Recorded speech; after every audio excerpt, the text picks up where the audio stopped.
they abandoned their belief in the supernatural. Now, you are asking me to sabotage that achievement, to send them back into the dark ages of superstition and ignorance and fear? No!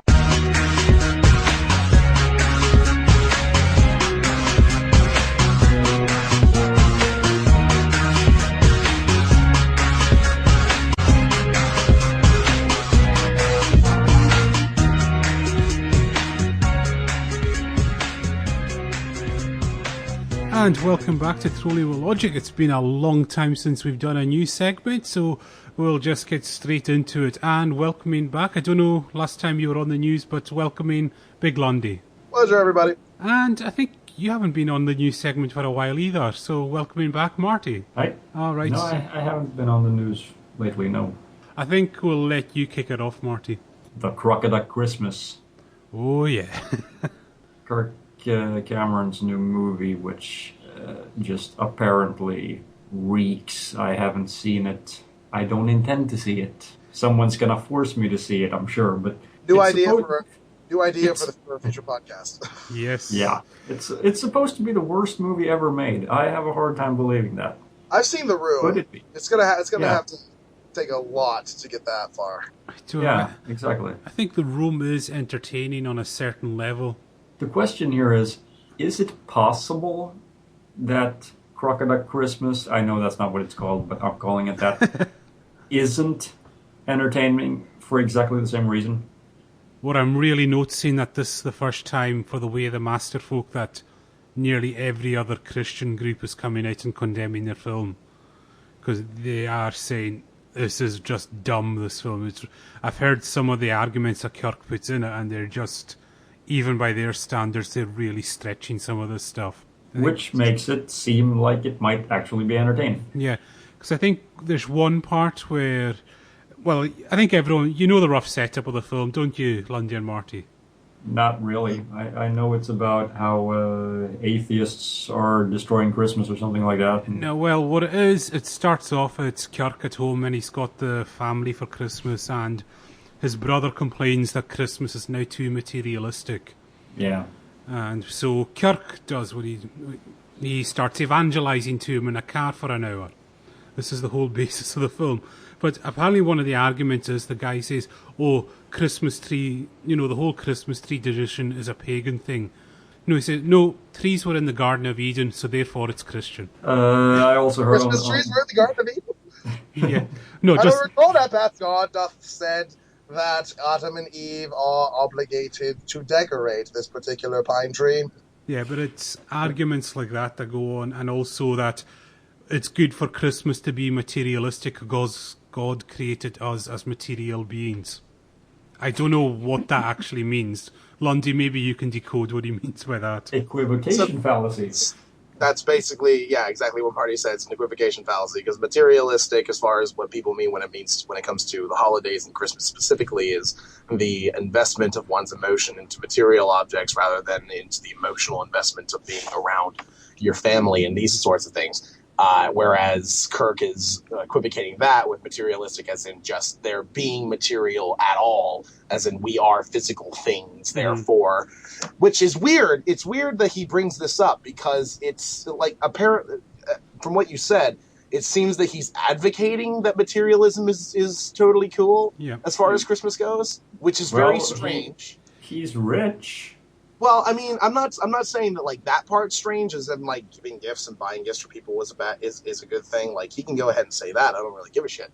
But if he's going to say that God created us as material beings, as physical objects, of which apparently can be equivocated with like an Xbox One, then isn't this sort of the same sort of path of reasoning that many theistic-minded people would be very sketchy about when it comes to any sort of naturalism, where they're saying, oh, we're not just physical beings, there's something special inside of all of us. That's where our souls are. Like that. Apparently, Kirk's going entirely against that, too. And I think that's what a lot of... because it's not necessarily just about...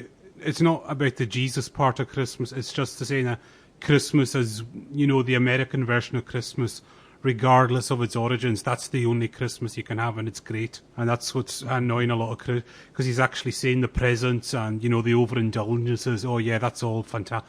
It's actually very little to do with Jesus in this film, so I've heard. Again, that's just going by what I've heard. I'm sure we're going to cover this film in the future. Yeah, we definitely need to cover this film in the future if that's the case. I think that's going to be a commentary, I think, because I don't know. I don't think it would suit a live pony, that kind of film. No. But no, anyway, it might be a fun commentary. Yeah, anyway, is anything else with that, Marty, or is that all? No, I might have more things to say later on. Okay. Well, we'll... One of you guys have a story? We'll go straight into this, and this is something, Lundy, we briefly discussed via IMs last night, and that is that New Agers and astrologists are now getting into the whole rape culture thing. Apparently the position of the planets makes women more rape prone. Yeah, apparently, and I'm not quite sure where exactly this was posted, but apparently the positioning of the planets, specifically I believe Pluto was mentioned, when it comes to people's birth dates, makes them predestined to get raped. And what I find very strange about this is, well, a million things, but I think the primary problems that I have with it are, A, it's fucking astrology. So, you know, you should probably demonstrate that, you know, being born at a certain time under certain planets and the planet's alignment has anything at all to do with our particular mechanisms and how we move about. I mean, I don't even think Pluto is not a planet. I don't even think that most determinists, even the strictest determinists who think that everything is predetermined, would say that has anything to do with how we live our lives. But anyway, so there's that part out of the way. Second part, how the fuck are these people defining rape? Because from what it seems like, from the comment that I saw, from the passage that Cal was so graciously sharing with me and riling me up with, because it makes him happy to do that. Yes, I'm used to it. That's my job. That's my job in this podcast. I just rile everyone up with stupid.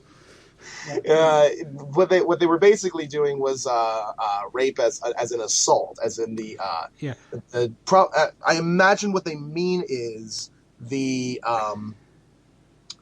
traditional, conventional guy in a dark alley holds a knife to your throat kind. So I don't even think these guys are in any way aware of what rape is, or like what most rape is as far as the law is concerned. So what I don't know how they're using rape as a term. Right. Is my primary concern. Well, and secondary concern is, of course, it's fucking astrology. Yeah. Well, I can read out the passage from one of these guys if you want to hear it.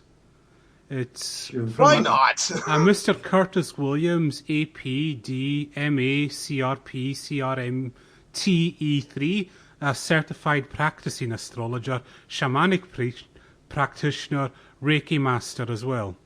So here's what he has to say. Astrologically, there are a number of red flags that can suggest the high potential for a physical attack, rape, and murder, or all combinations.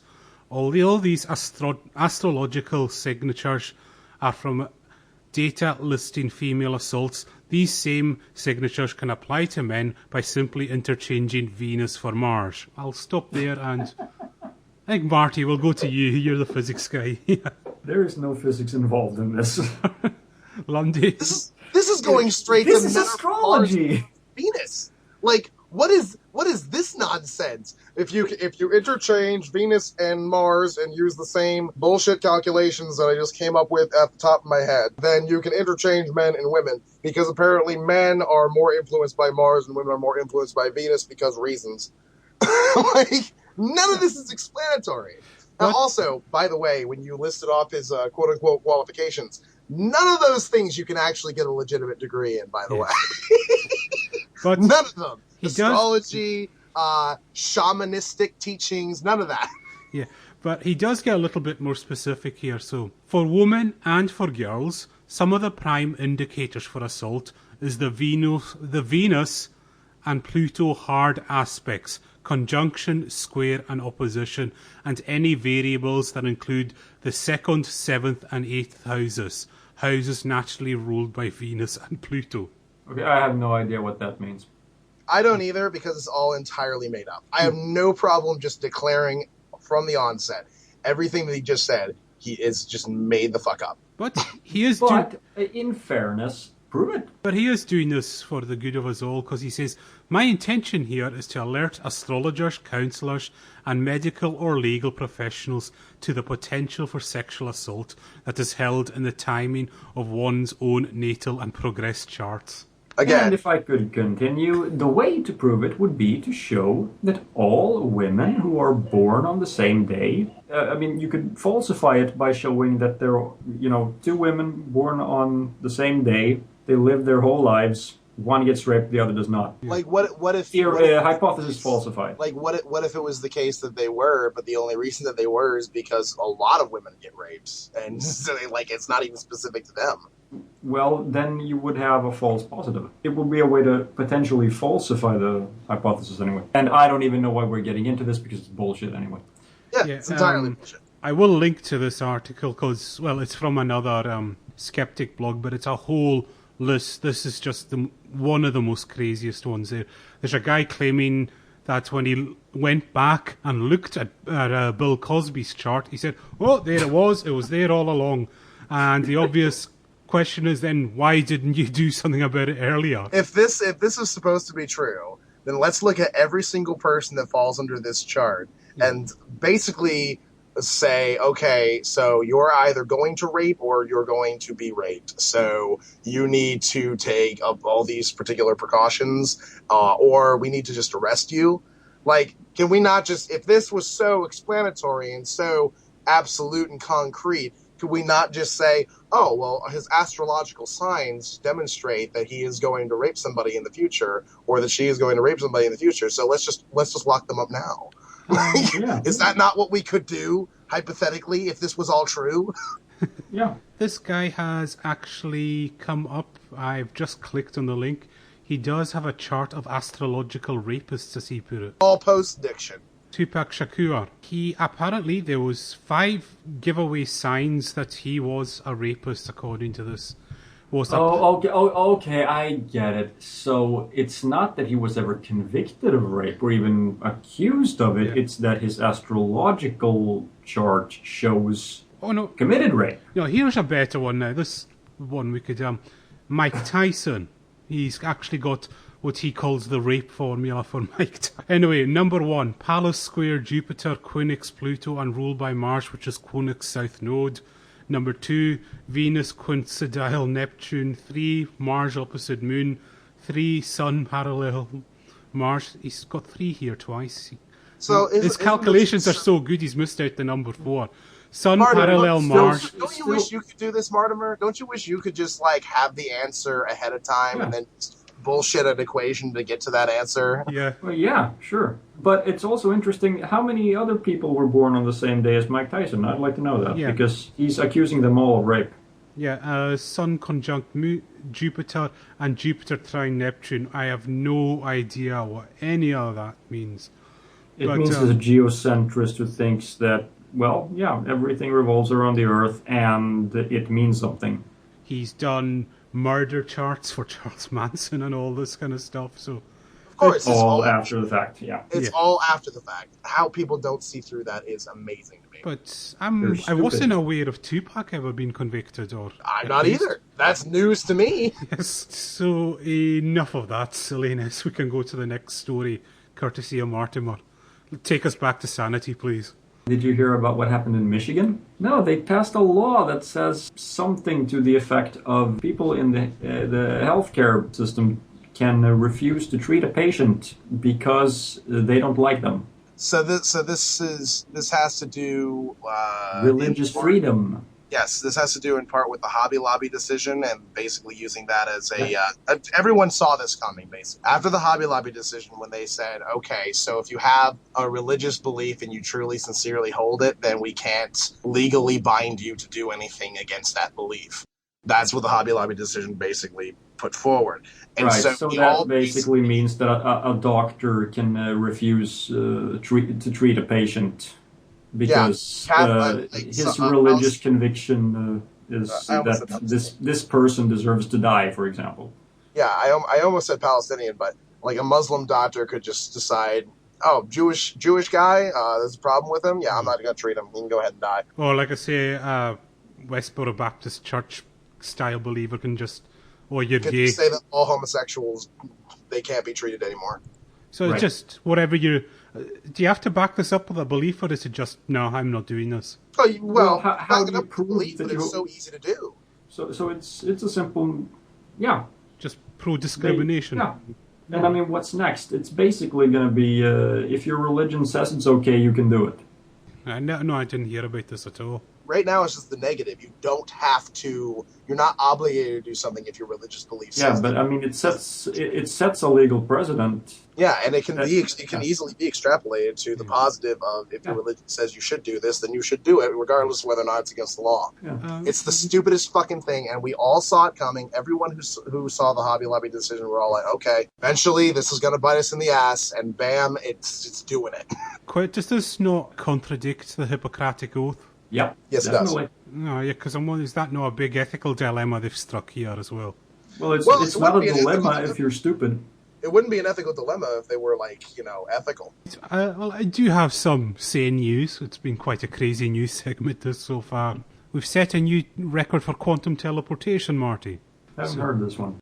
In a recent experiment, the quantum state of a light particle instantly travelled 15.5 miles across an optical fibre, becoming the farthest successful quantum teleportation feat yet. Well, I'm not really that familiar with the details of it. I don't know why it's really exciting. I suppose it could be used quantum computing or something like that. The thing is, you can't transfer information faster than light anyway, so... And it might give you some more videos to make, because Jordan might probably jump on this. Jordan probably will. Yes. Oh, he's welcome to do that. And he's going to say this has something to do with us as a society and as a world slowly aligning our chakras together enough so that we can Yeah. do things that were once thought impossible. So, Space Jews! And Deepak Chopra will probably write a whole book on this stuff. I told you this before. We're going to bring back a feature from the last time Lundy was on. It seemed to go down a hit, and that is conspiracy theory music. I'm going to play a little bit of some conspiracy theme music, and you guys can give me your feedback. How does that sound? Sounds Okay. And this week, we've decided to go with GMOs. Oh, Well, you missed the 9/11 one, so but this one, I heard it. yeah. The group is Monsanto Evil Company, and the song is Monsanto You Lie to Me. I think he doesn't like Monsanto very much, but I smell a lawsuit coming. yeah. Okay, shall we take it away?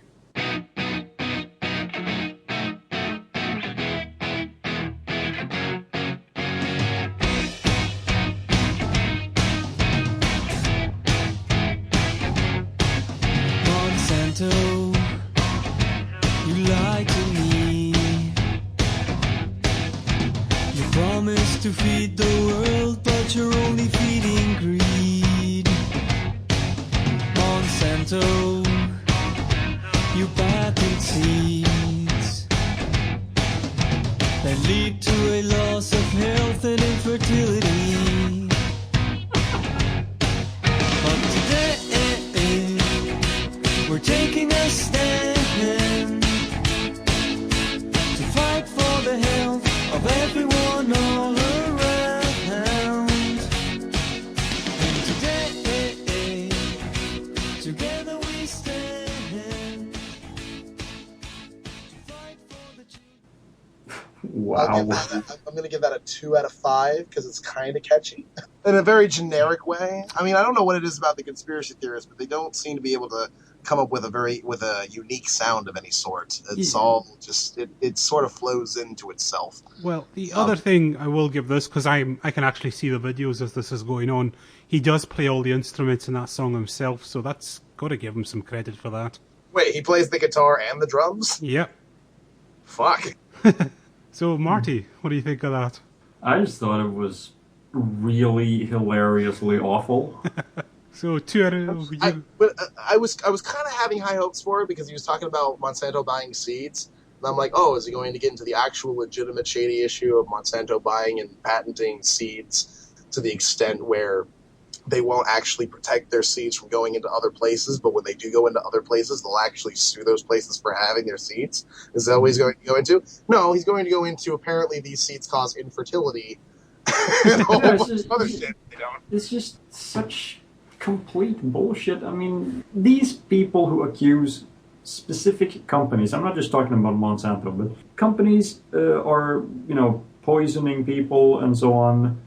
That's kind of bad for business, killing your customers. I mean, don't they ever think about things like that? No, they don't, because they think that, killing people is somehow profitable.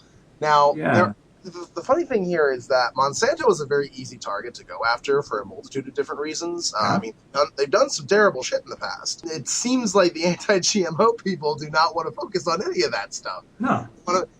They don't want to focus on Agent Orange. They don't want to focus on the shady patenting of seeds practices that they do, and the multitude of lawsuits that they put forward as a result of their improper care of their seeds going into different places. They don't go after any of that stuff. No, they want to go after the fact that they think that there's something negative about their food. Like, that they can't demonstrate, that they can't show in any actual manner. They just kind of say Monsanto is a big evil shadow corporation and they want to kill people. For some reason, I don't know what the end goal is here. I really don't. I think they really need to focus on what is the end goal of killing people? Like, how does that make them rich? I don't understand. Yeah, how does infertility benefit anyone?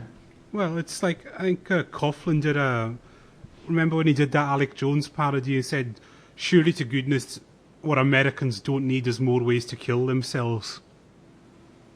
I don't know. Well, because, that's when... It's true. Yeah, because that's when Alec Jones was going on about juice cartons making you gay to reduce the population. He said, Jesus Christ, surely there's more effective ways to reduce the population than that.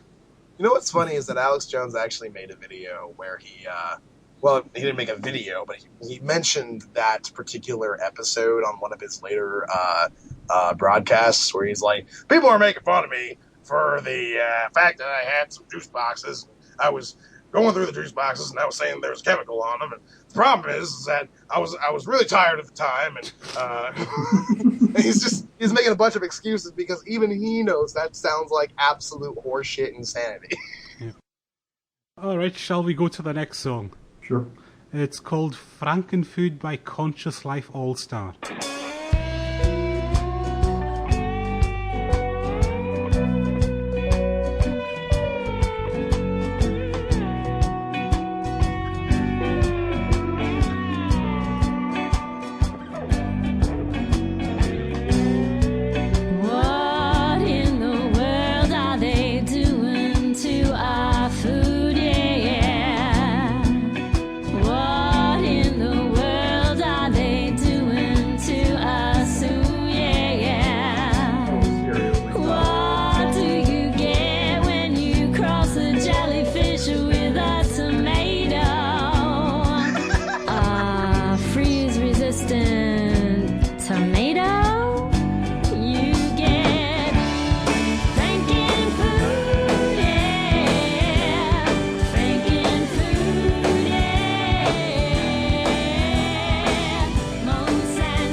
Wow.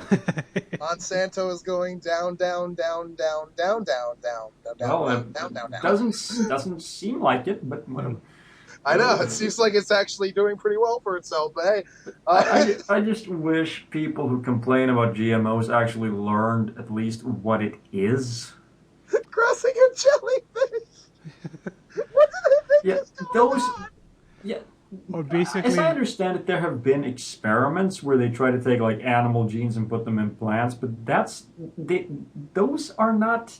I mean, that's like a science experiment to see can it be done. yeah. That's not what they do to GMOs. That are intended to be eaten. Look, it has to do with improving crops, for example, to make them more resilient to the environment. I'm just wondering Things like what that. they think. I have this image in my head of what they think is going on. They think like a jellyfish is being forced to like mate with a plant somehow. Yeah. Exactly. Yeah. It's like that episode of South Park with the genetics, Yeah. where they try and get an elephant and a pig to mate. But also, I think Kirch pointed this out to me once. Basically, nearly every bit of food we eat now has been genetically modified Yes, by us yes. through selective breeding. Yeah. Yeah, that's all GMO is just selective breeding, and you know sometimes using sometimes just speeding the process along through Yeah. whatever process that they have available to them. But they don't like insert new shit into the plants and then go, this is what we're gonna do. We're gonna have celery that tastes like beef by putting in cow. Yeah. Yeah, I think they must say they just put a heap of steak into a blender and then draw a syringe and then inject it into a celery stick that's growing. And voila, you've got beef-flavoured celery. They couldn't make them sound any sillier. Yeah. What do you get when you mix a gel? No, don't even end that sentence. Shall we go on to the last? This is the third. Oh, your rating of that one. I'm going to go with a 1 out of 5 because that down shit got on my nerves real quick. This is the last GMO song, and I'm not going to. Thank the Flying Spaghetti Monster. I'm not going to say who it's by. I think I'll just. Oh no, Marty, it's by him. And they found that the genes that were inserted into soybeans transferred into the DNA of the bacteria living inside us, and certain varieties of genetically modified corn are engineered to produce an insecticide. An insecticide living inside us, an insecticide. I'm looking at the food that's in the grocery store. They say it's safe, everybody eat more. On second thought, I don't really know if it's made with those GMOs. So I'm looking for the non-GMO label. Before I bring it home, I put it on the table. I wanna know if it's verified, so I don't harm myself with genetically modified. They don't want you to know. Poison they grow. Profits they show. From those GMOs. Seeds that they sow. Gonna hurt us, we know. Told them to go. Say GMO, no. Hey, look, I don't wanna eat poison. Okay. You know, they had way different lyrics, and they didn't have that weird sound bite in the background. Yeah. That hook actually could go well with a pretty decent rap song. I think, Marty, you know who that was, don't you? That's Mike Adams. Yes. So, it's a real shame Kitch isn't here, because he would have probably been on the first flight to kill me for playing that. Because I sent it to him once via his Facebook, and he just went mental at me. As somebody who actually enjoys a decent amount of rap music, depending on which one, what exactly we're talking about, I have to say those rhymes were the most simplistic things that I could possibly even imagine. Like, there's no creativity in them, and throughout near the end of it, it just sounded like you were just throwing words together that sound similar, just to have rhymes. Like GMOs, they got to go, they got to show. Like, what? This isn't rapping. This is just you throwing around words. Yeah. What can we say about Mike Adams, Marty? He's nuts. Yeah, that's pretty much it. I mean, I don't know where you can start with all the nuts things that Mike Adams has come out. I mean, I think he peaked this year when he was calling for a genocide on geneticists. Yeah, we covered that. Yeah. I think an earlier episode. Pretty much everyone was unanimous in saying, yeah, this guy's just cracked. He is genuinely insane, this guy. Yeah. Lundy, what do you have to say about Mike Adams? I'm going to give that song a 1 out of 5, but if somebody can take that hook and make a decent song out of it, you might get a 3 or a 4 out of me. So I think the GMO guys have scored a lot lower than the 9/11 truthers in their musical abilities. So, then again, the 9/11 guys, I mean, they kind of cheated a little bit because a lot of their stuff was more like taking already existing songs and try and making songs out of those. Well, it was just one, the Bee Gees cover. That's true. It was and that was very well done, you had to say. So long as you can make it sound similar to a song that's actually good, I mean, you have something that's at least mediocre. Yeah. So I think we'll throw this out to the listeners now, seeing as this is becoming a regular feature. If you want any kind of themed conspiracy music for us to judge, please send it in to us, link it to us, and we will analyse it on the news segment. And Okay, I'm gonna jump in right here and say I want to hear some moon hoax rap. That would be awesome. Yep. That moon's I awesome. haven't. I don't know if it exists, but I think geocentrist rap could be quite interesting as well. I think, Lundy, you could even probably come up with a geocentrist rap right now, could you? If, I'd have to take a minute to write something down. Right. Anyway, I could definitely make something. We'll leave everyone with that glorious image of Lundy doing a rap on geocentrism for this new segment. And I don't know what segments are coming up on the show. Oh, we've got Kitch, who'll be explaining his big crowdfunding science thing, which you've probably seen him tweeting and bugging everyone about. But yeah, have a look at it. It's interesting stuff, and send him a few bucks if you're interested in the science he's doing. Do you know any messages from you guys as we close this segment out? not really. Lundy? The Earth ain't moving, y'all. It's the center of the solar system. In fact, there you go, audience. If you can write a geocentrist rap for Lundy to perform on this show. I would gladly do it. Yeah, and also, if you do that and also donate some money to Engineers Without Borders, then Lundy will definitely do it. Oh, yeah. Definitely. Live. Well, that's next year's charity show there, folks. That's our pledge to you. All right, we'll see everyone later on in the show. Enjoy yourselves.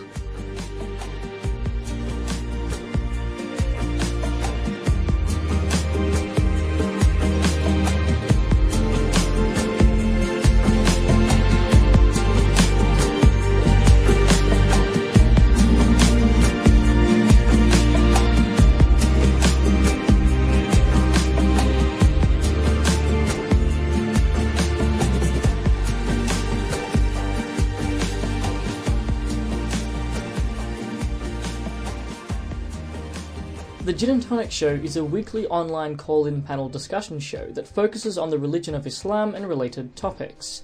In juxtaposition to the propaganda of Muslim apologists, the far-right, conservative Christians and other parties of disinformants, the Gin and Tonic Show aims to bring a balanced perspective to issues pertaining to Islam, presenting accurate information in order to educate its viewers on Islamic history, scripture, theology and politics.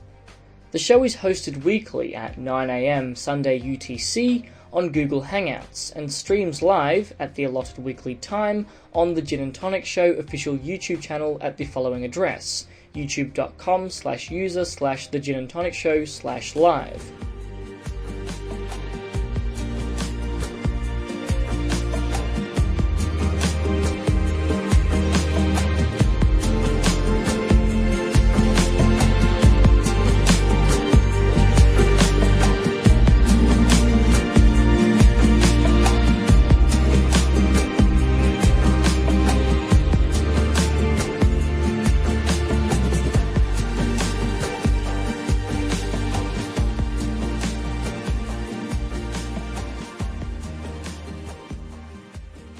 Me right now, we've got the kitsch, so we're going to do something a little different. We're going to mix your segment in with a bit of a discussion. So what do you have for us, kitsch?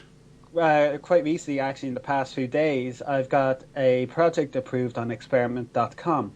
Experiment.com is a crowdfunding website where researchers can ask the members of the general public to donate money to help fund their research. I recently got a project approved on it, which is actually due to be released for the general audience on Monday. And what's your specific project then? At the moment, I'm researching producing metal nanoparticles using biological methods. The biological methods are cheaper and have a less environmental impact than the conventional methods. Right. However, the size of the nanoparticles aren't that great. They're not uniform at the moment. Kinetics to produce these nanoparticles is appalling. It takes anywhere from 24 to 48 hours, even more so, maybe even a week, to produce these nanoparticles if you use microorganisms. However, if you compare that to the conventional methods, it takes a few minutes. So the time is too long, and that adds to the cost of the synthesis and their environmental impact, etc. So I bet, just one question everyone will be asking is, Well, what are nanoparticles and why do we need them? Well, nanoparticles are, well, in this case, metal nanoparticles are particles of metal that are extremely small. We're talking on the nanometer scale. Nanoparticles will be around under 100 nanometers. Now, it could be a bit over 100, or for if you want to get really technical. But for just simplicity, metal nanoparticles are particles of metals that are under 100 nanometers. And the reason why we're of interest is that they have a huge array of applications due to their size, due to their surface area to volume ratio, and the fact that they develop not special, but they develop unique properties below at this size range. Gold nanoparticles can be used as in biomedicines, such as they can be used to detect bacterial cells or tumor cells. That can be used in helping to clean up the environment as a catalyst, so it can break down some nasty compounds like phenols, which are quite toxic. Silver is very good for its antimicrobial activity, so it's included as an antimicrobial coating. Yeah. Titanium dioxide is actually used in sunscreens. It actually absorbs UV light and emits it back, that energy back as heat, so you don't get burned. I'm just about to say, sorry, I'm just getting a bit long-winded. Yeah, no, so I was just about to say, probably when you mentioned the sunscreen, everyone's ears will have pricked up because we've all heard the scare stories of nanoparticles in sunscreens. And our good friend, the Health Ranger, it's one of his many, many things he likes to rant about. Yeah, and I can't really say about the toxicity of the nanoparticles. I'm not that. It's not my area of research, but from what I've seen of the Health Ranger, he will pick studies that show toxicity of these nanoparticles, where these nanoparticles are unlikely to end up at the concentrations. Yeah, they're more of nanoparticles such as titanium and even zinc can end up as pollutants in the air from industrial processes, and that can, when inhaled, can do very big damage effects. Right. I was reading the papers actually earlier on today. They can actually stop the epithelial cells of the surface of your lung. Trying to remember, the epithelial cells of the lining of your bronchioli, the little vessels in your lung, the airway tract of your lung. They can stop them from binding to the fibronectin, which is just like it's just a scaffold. Yeah, and that can lead to have very bad consequences. Just a little bit jarred. I'm not jarred. Need more coffee. all right. I think we'll go on. The main thing we wanted to talk about was crowdfunded sites. Now, I think everyone's familiar with crowdfunded projects. We've seen, goodness knows how many like tech projects, comics, movies, and all that. So, I mean, why have you specifically gone for crowdfunding over, say, the tradition? I mean, can you outline what the traditional funding is, and then, why someone would maybe go to crowdfunding as an alternative?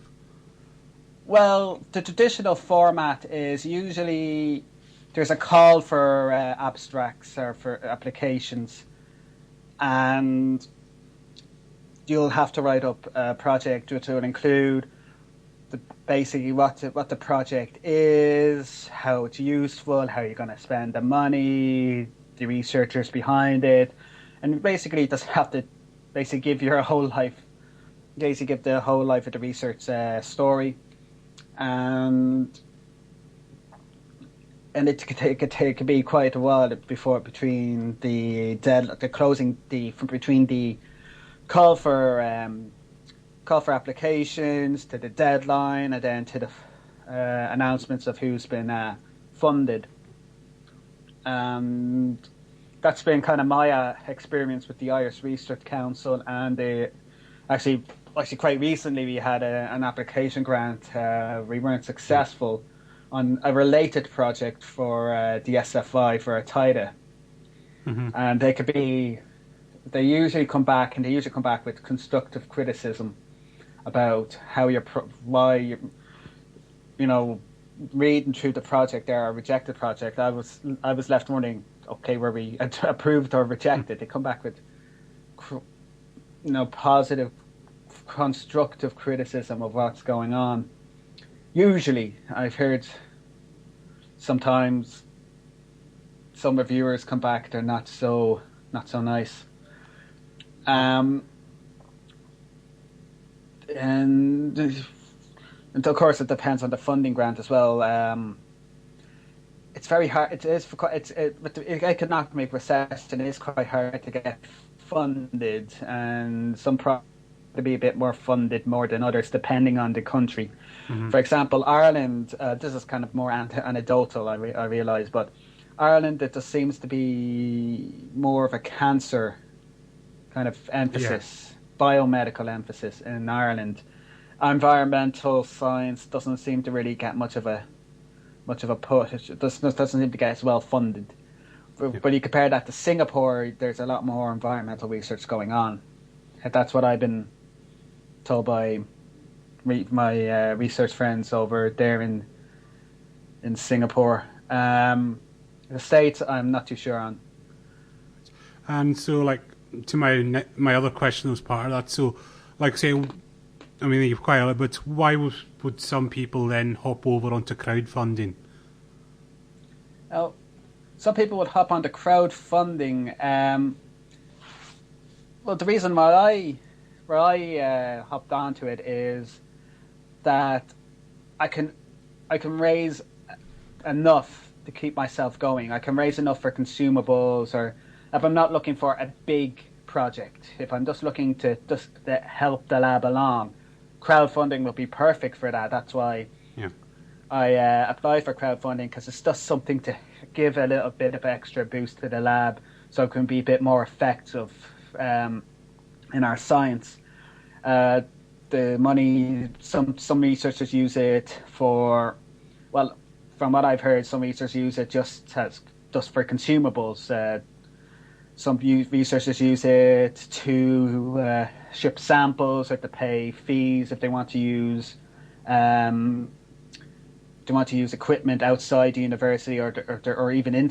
Sometimes some universities actually charge for internal use for researchers, which I think is kind of defeats the purpose of having it in the university. But I won't get into that. And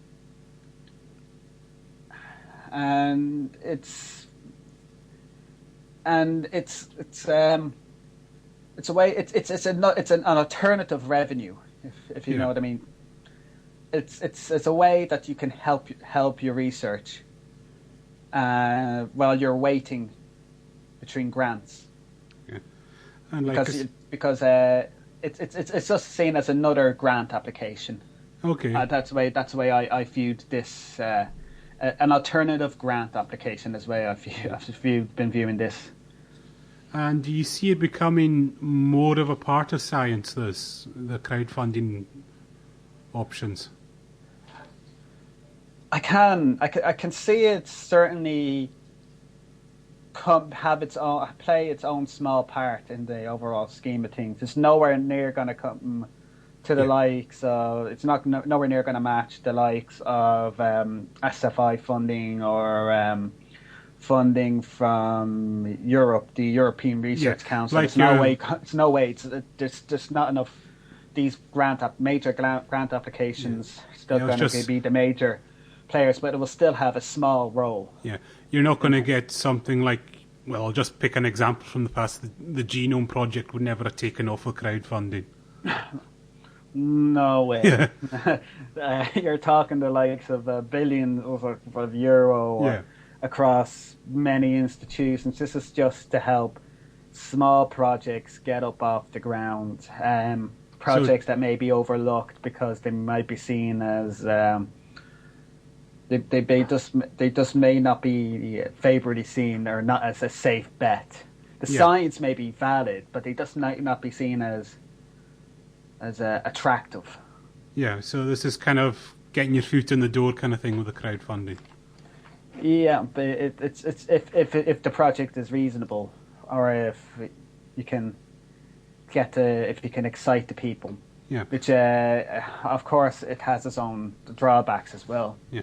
But we'll get to the drawbacks soon, but like I said, one of the main things is I think it's a great engagement with the public with science.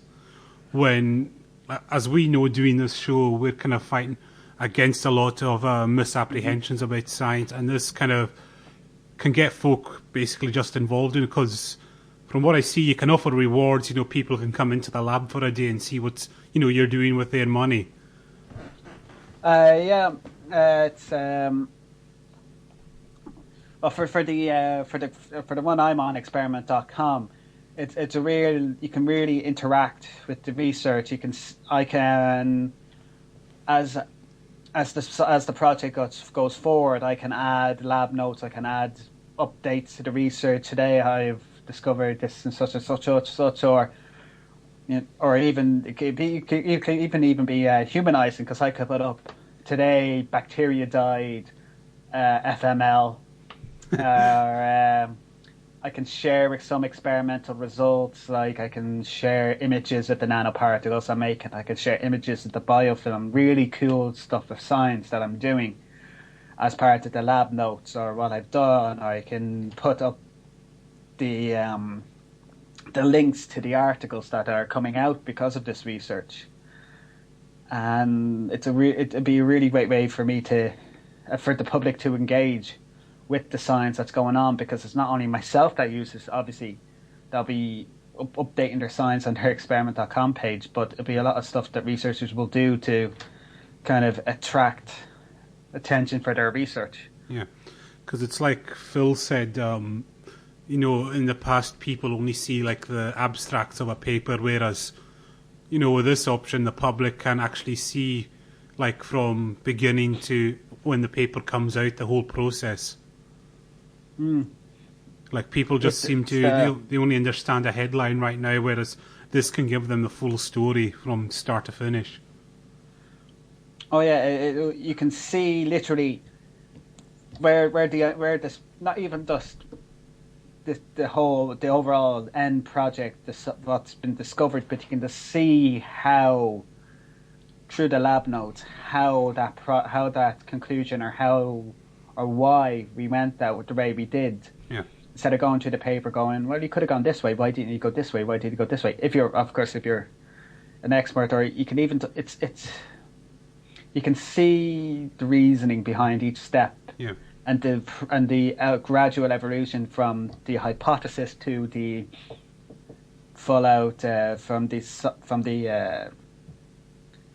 hypothesis to conclusion. You can see that transition. And as far as I know, on experiment.com, you can contact the researcher. Okay. I think a lot of researchers would like to get some feedback or be asked questions from the general public about their research. Now, I can't speak for everyone, but I would love to hear people send me an email or a tweet on Twitter or anything asking me about anything I'm doing at the moment, and I would generally be more than happy to help people out with their questions. Excuse me. or even suggestions. Excuse me. I was going to say that because sometimes it could be helpful, like, even having people just ask you the simplest, why are you doing this? Because you might be missing a step yourself, so it could help, correct yourself. It's like having a team of like sometimes an untrained eye can pick up something that you've missed. Yeah, that can happen. Yeah. And it can also, it won't be so much my project, but for other projects that can get crowdfunded, the engagement of researchers can also help to enlighten the lay people about some controversial scientific topics. Such as if you have a researcher crowdfunding on something on GMO research, if you get people genuinely communicating with them, that can help to lift this kind of Yeah. stigma between, this big government GMO researcher is only just interested in making money, and no, he's actually interested in the science and finding out whether this stuff is good or not. And then you have someone who's researching a particular subject in evolution. Yeah. You can help people who just that general communication. This is, although this is not the sorry, now you got me. Although this is not the the main aim of this kind of project. Yeah. It is a useful side effect. Well, I'm not sure side effect is the right word to use there, but I need more of these coffee beans.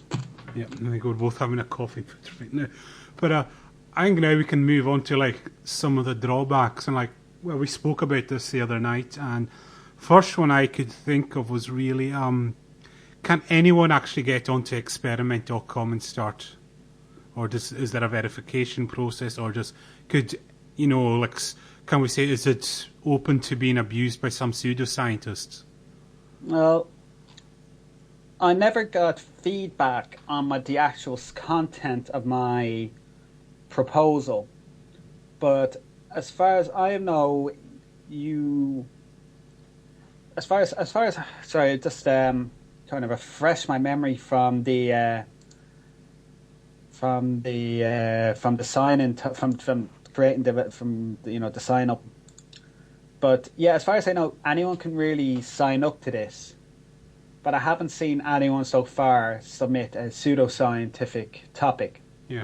However, experiment.com, I have to say, is not the only crowdfunding site used for technology projects like this. You have the famous solar road race, the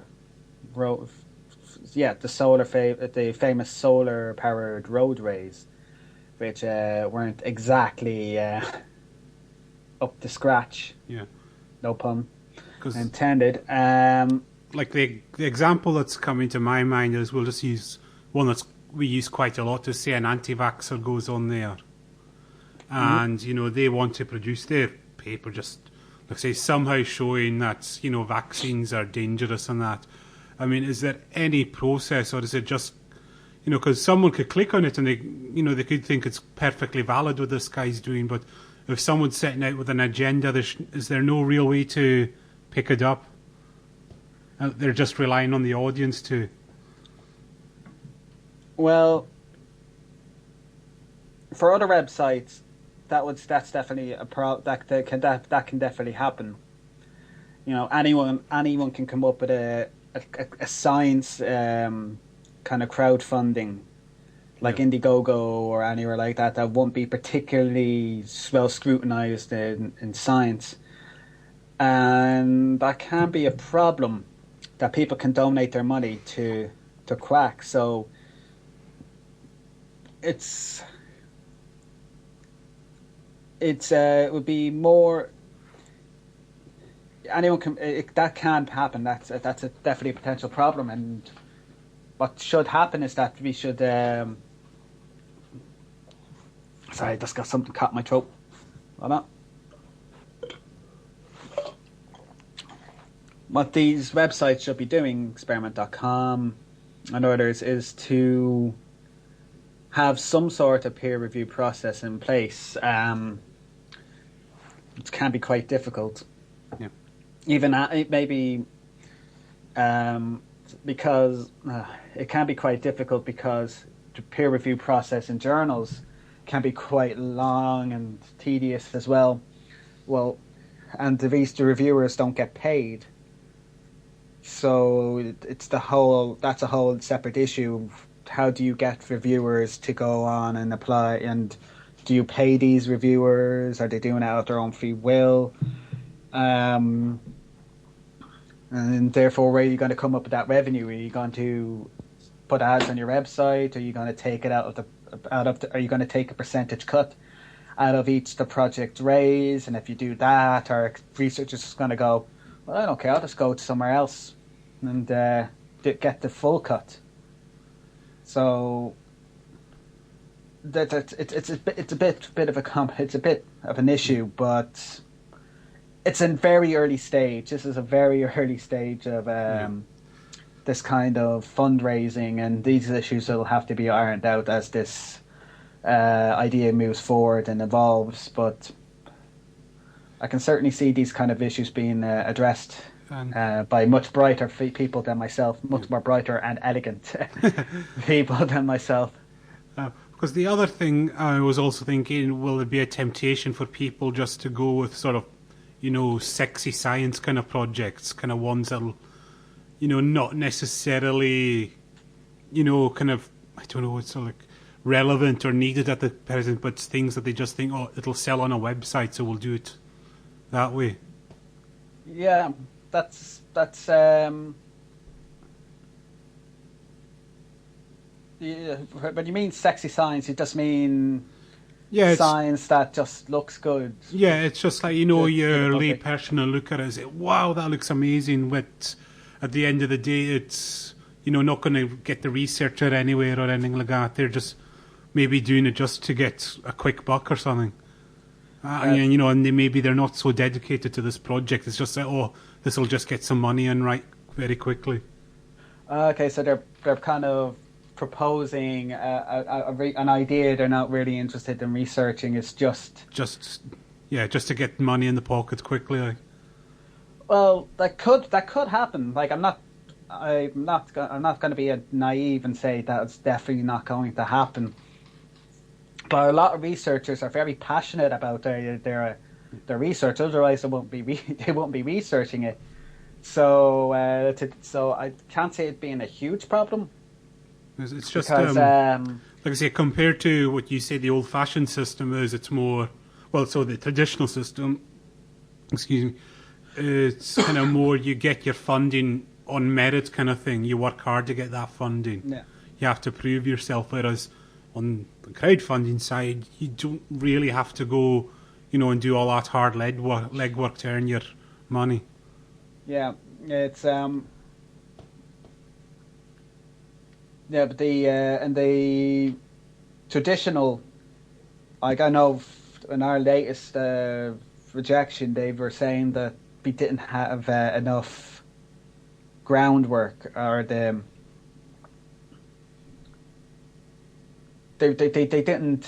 You really need for applications nowadays is to have some preliminary experiments. Now we had some, but I'm not going to go on about that. It's just this way, these experiment.com, you can get the initial funding to have these preliminary experiments. It can get you off the ground, and it can really lead then into your into the bigger actual traditional funding methods. Your calls or your SFI grants or your ERC grants if you're talented and smart. But but this as far as I'm aware, this isn't designed to unless you're really talented at setting your project. This isn't going to fund an entire research lab. Now, I'm just saying that in terms of being being someone who's involved in cell biology and microbiology, where the costs can be in the thousands to run a lab for a year. Mammalian cell culture can go up to 10,000 plus when you consider the buying the cell lines, the cell media, running at the laminar flow hoods, the different molecular biology methods, reagents you need to do an experiment. The researchers as well, they're not going to work for free. As much as they love science, they're not going to volunteer. And so this crowdfunding may help with a small portion of that project. For example, my crowdfunding source is sourcing a particular if I was to get my PhD, it'd be one half of my PhD, or one avenue of my PhD research, which is on the microbiology side, improving the microbiological methods. There's a second half of my PhD thesis where I look at mammalian cells and their possibility of producing gold nanoparticles, but that's a little bit less developed at the moment, which I'm hoping actually to develop in the next 6 months. There was one question that came to mind there is, for anyone that after this wants to go onto experiment.com and they see something that they'd like to, send some money to, how can they go about, just verifying that it's good research and, the researchers, dedicated to the task as such? I mean, how would you go about advising folk that can, just to check up on these things? Well, that's an excellent question. What I would do is that I'm just trying to think of an example. So what I'll do actually, I'm just going to log on to experiment.com just to. Because one thing that would come to my mind is you can always get the researcher's name and just put it into Google Scholar, and then you can. Oh yeah, that'd be one such way to check the publication history. Yeah. Sometimes you'll find though, is that it might be a young researcher who might be who might be just starting out, and they might not have any papers. In Ireland it's very rare to publish during your PhD. You'll publish after. Because during your PhD in Ireland, your main goal is the thesis. In America, it's different. In America, you're a bit of both. You're looking towards your thesis, but you have to publish during. I think it's the same in Italy as well, but I have to be sure. And Singapore's a mixed bag. But what I would do is, if that's one such way off the bat, if it's not a young researcher, check up their publications and see how good they are as a researcher. The second thing to do is to contact them and ask them, okay, do you have any background info to say that such and such a project is right? Yeah. And if they can give you, they'll probably send you out a couple of links, or they'll probably say, well, they'll probably write you a long email with, this is the background knowledge, and these are the citations that we use to build on our background knowledge. So really, it's just a combination of contact a researcher, ask them about it. Even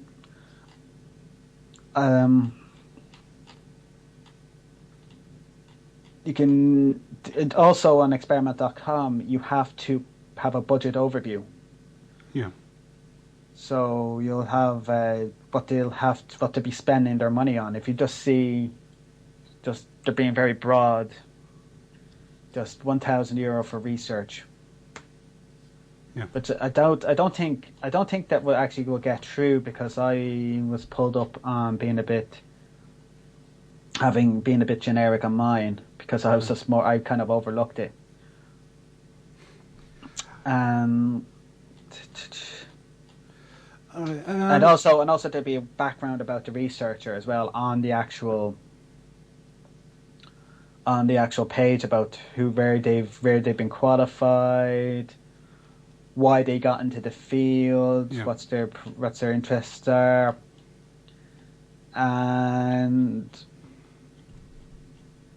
but also, if you can, do a bit of background reading about the subject itself.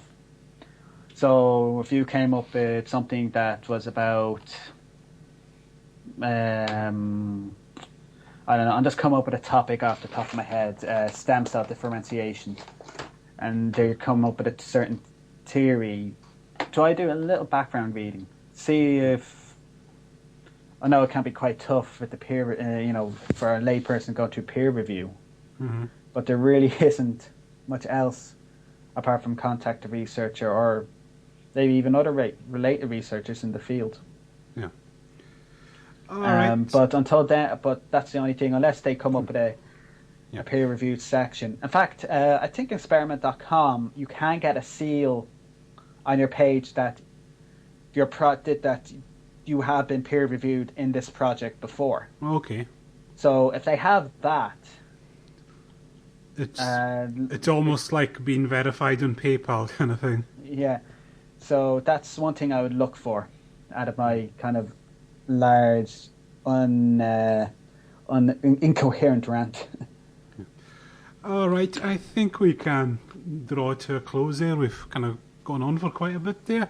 I'll let you shout out your own project for everyone who wants to check it out. We'll put links in the podcast and on the YouTube video. Yeah, if you want to look up,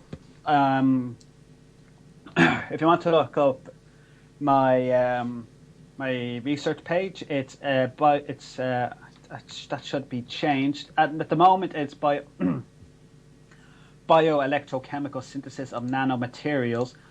But as far as I'm aware, I've changed it to... okay, for some reason now it's not letting me do that. But I'll probably change it to something a little bit better. But it's something that's not as technical. Probably improve it to synthesis of nanomaterials. There'll be links as on the YouTube. I think it'll be on the YouTube page. Will it be on the podcast? Yes, it will be. We'll get the links in there. And if you want to, as I said before, a peer review. As I said before the last segment about verifying about peer review, if you want to see about my own peer review, just look up my name, Michael Kitching, Kitching. Yeah.